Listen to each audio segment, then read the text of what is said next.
PCR methods for site-directed mutagenesis.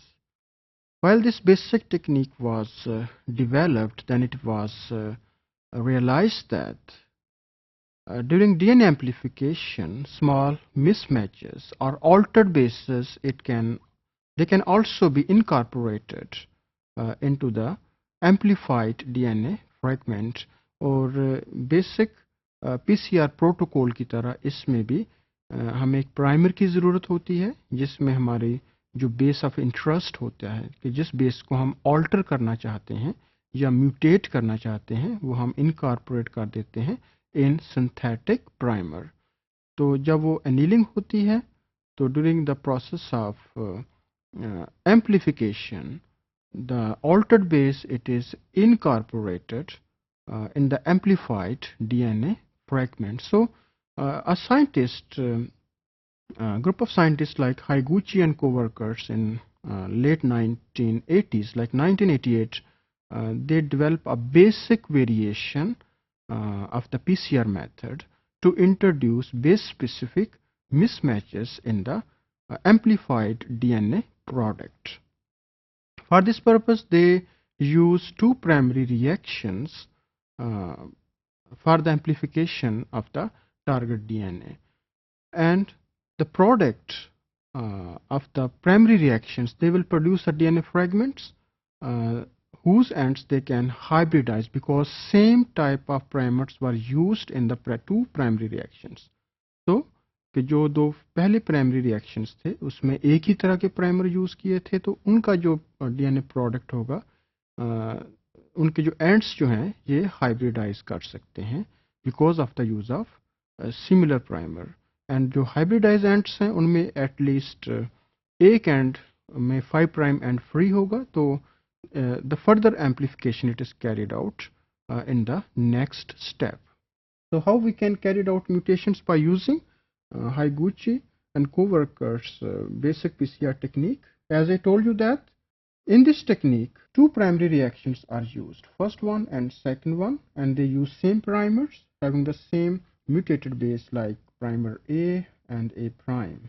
That will result in the synthesis of two fragments of DNA, and in the later steps they are denatured and mixed together. So mix and denaturation and annealing it is carried out because same primer it is used in the first step, so the ends they may overlap with each other, and at least one primer it can be extended, that is 5 prime to 3 prime direction. The extension can be carried out so that during the process of amplification the mismatch bases they can introduced in the amplified DNA fragments. In Higuchi and co-workers procedure, here 4 type of primers were used, 2 in the primary reaction and then 2 in the later reaction with 3 PCR steps.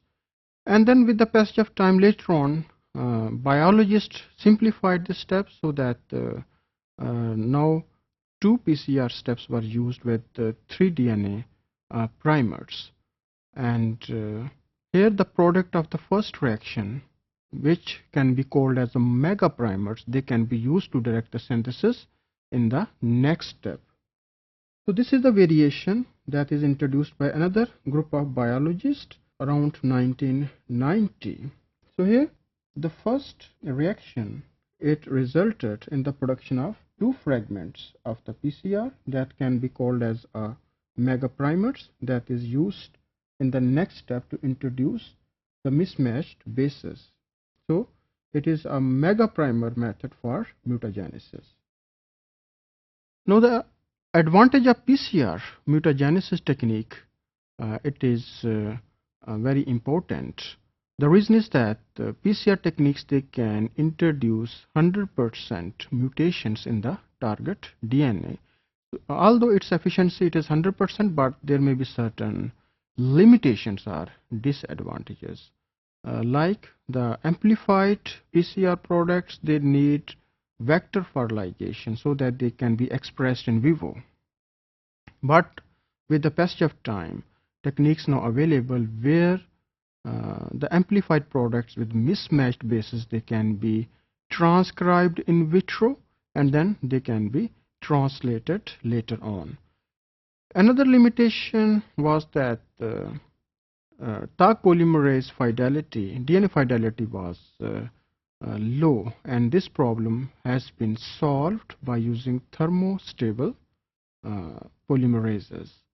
So these are a few techniques by which we can introduce our desired mutations in target DNA, and site-directed mutagenesis, simply we can conclude that it can be carried out by site-directed mutagenesis.